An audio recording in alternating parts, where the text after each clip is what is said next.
Hey everyone, welcome to Ian and Friends Giro d'Italia edition. I am FloBikes Senior Editor Ian Dille. And I am Michael Sheehan, Ian's friend. Today we are going to talk about the highly anticipated Stage 15. Not as highly anticipated as Zoncolan, which was yesterday's stage, but I have to give you credit. You called this stage out as one that would play a pivotal role in the GC, and we saw a crazy stage today. It shook the race up more than the Zoncolan did yesterday. Yeah, I have been looking forward to this stage since before the Giro started. I thought it had the potential to be a kind of sneaky little GC day, and it did. I guess first, to get things started, really big breakaway. You know what's harder than making a breakaway? Missing the breakaway and being told to chase all day. Yeah, it's like a punishment from the director and poor EF Education First Drat Pack. Everyone missed the breakaway except for the sprinter on the mountain day. Yeah, so obviously a very, very bad situation on the road for EF Education First. They're just no disrespect to Modolo, but he was not going to make it to the finish with the guys he was with. So they put a whole team on the front. They really gave Simon Yates and his Mitchelton Scott team a free ride all the way until Woods attacked at, what was it, 70K to go?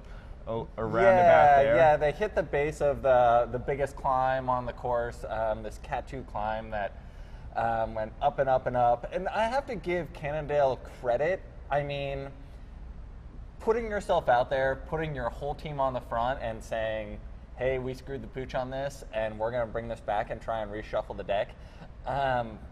It takes some guts, man. And they came here to do stage win, and they're putting themselves out there and saying, you know, even if we look a little bit silly trying to do it, we're gonna race our bikes, and we came to race. And so they brought the break back within 1 minute, and then Woods launched, and he got close.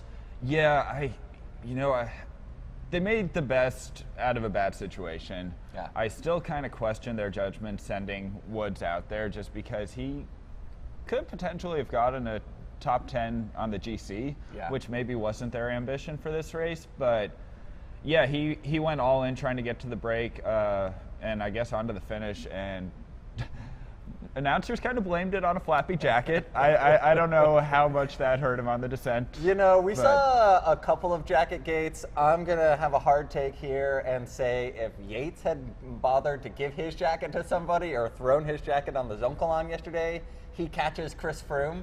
We saw him going up the climb with a jacket in his back pocket. I mean, I know these things are expensive, but like, zip it up, get rid of it. I don't know. It's slowing you down. Yeah, he definitely did charge up the Zoncolan with an extra 50 grams or something. I don't care.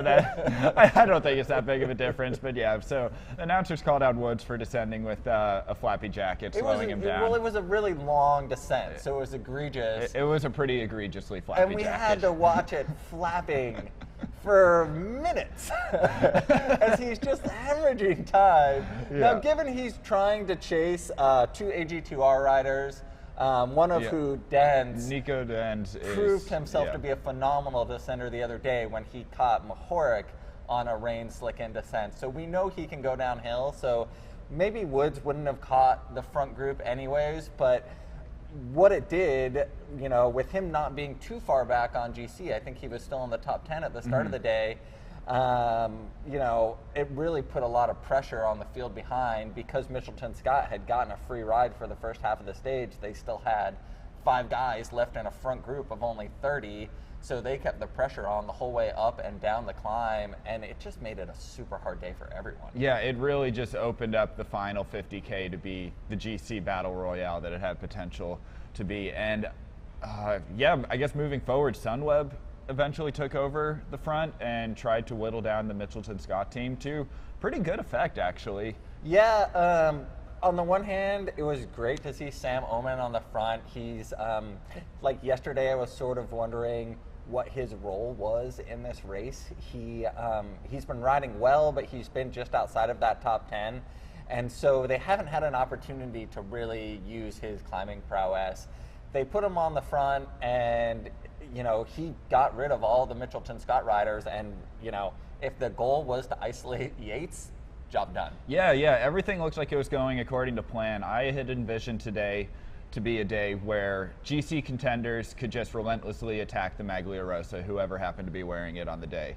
It's, of course, Simon Yates. So, isolated the Maglia Rosa, looked like they were going to start attacking him, and then Simon Yates attacked.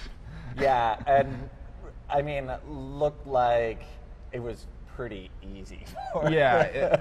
He is just infallible this tour. He attacked once, everyone responded, brought him back, and then he just kicked again, and there was no response, and he rode away with it. Yeah, no, it was quite the show of force by him, not only gaining 20 seconds kind of to the top of this final steep Cat 2 climb, but then he goes down to the descent and gets into the valley, and he's still putting time on, Dumoulin, Pinot, Pozzovivo, guys who you would think would be working together to bring Yates back at that point. Yeah, it was a group of about 5 or 6 chasing Simon Yates all the way to the finish, and it, to me, looked like they were just racing for second place. They couldn't get organized, and not just on the stage, but in the tour. They couldn't really cooperate until it was too late, and there was also an interesting battle for the white jersey going on in that group, which kind of threw a wrench in Pinot, Pozzovivo, and Dumoulin chasing cohesively. And then let's not forget about Froome. He got gapped on the descent and never made it back. Yeah, I was a little bit sad to see that. Yesterday he got back in this race, commanding performance. I thought moving forward he was going to be a factor throughout this race. Whether he's in it for the GC hunt or not, if he's still fighting for stages, it's really putting a lot of pressure on everyone, Yates included. The fact that he was back, got dropped from the third group today, does not bode well for him. It doesn't. I stand by my comments even more firmly that he is not in the GC picture anymore. Tip of the hat to Dumoulin. Again, he is just always flailing and hanging on for dear life on these climbs, but you can't not like the guy. He just fights and suffers so hard, and he came back for a third place finish. Yeah, it was really the white jersey battle that kind of kicked him out the back. Mm-hmm. We saw the two antagonists in his group were Lopez and Carapaz, really sort of trading off attacks and trying to get rid of one another. And everybody was really looking at Dumoulin to drive this group. I mean, he has the most on the line. He's sitting in second place. And it's also the sort of terrain where you think he would just take over and drive the group. He did end up pulling the group, and then I believe it was Carapaz attacked and put Dumoulin out the back. But yeah, his coming back on was super impressive, and then his sprint was phenomenal as well. Yeah. Ended up getting second in the sprint, third on the stage, managed to negate some of these time bonuses that Yates has just been scooping up. Yeah, we did a couple rough calculations before the show, and we're thinking that Yates has about 50 seconds worth of time bonuses alone that he's accrued this entire tour. The finishes of these races are really suiting the likes of Simon Yates. Yeah, it's it's interesting. It'd be interesting to know what the logic was with the Giro organizers when they decided to put time bonuses at the top of all these summit finishes. I mean, there are no stages that end at the bottom of a mountain. If you get to the top of the mountain first, you're probably the strongest guy, and then you get another 10 seconds on top of that. Is there going to be a time bonus in the time trial? Yeah, right. That would be fair. Tom would sure like that. But yeah, I mean, it's going to be interesting to see if Yates can keep this up. I mean, it doesn't look like he's slowing down at all, but man, he has just been dominant throughout these first 2 weeks. Watching him in the final kilometers of today, I'm not quite ready to call him as the outright winner of this tour yet, but I am almost there. Almost there. Well, never discount the Giro's ability to turn completely upside down in the third week.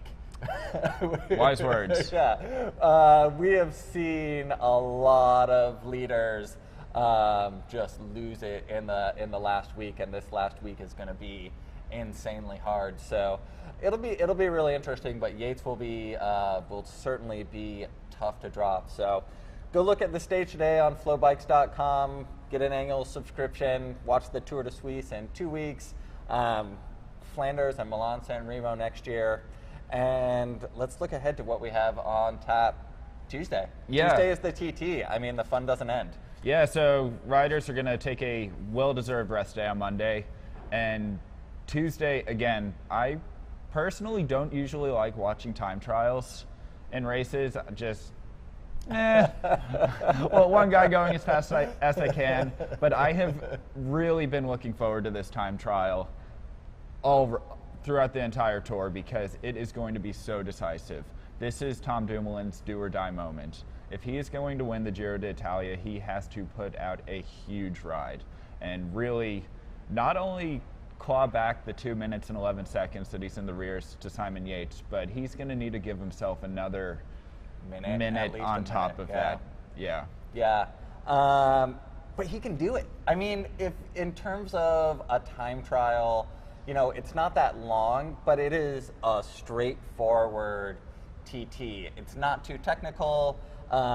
It's got some rollers in it, which I think play to Dumoulin's favor. I mean, someone as aerodynamic as him is going to be doing a gazillion miles an hour down the backside of these hills and not pushing very many watts.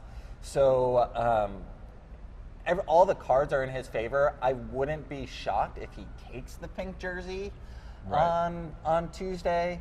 The question will be whether he can hold on to it Thursday, Friday, and Saturday, which all end at the top of mountains.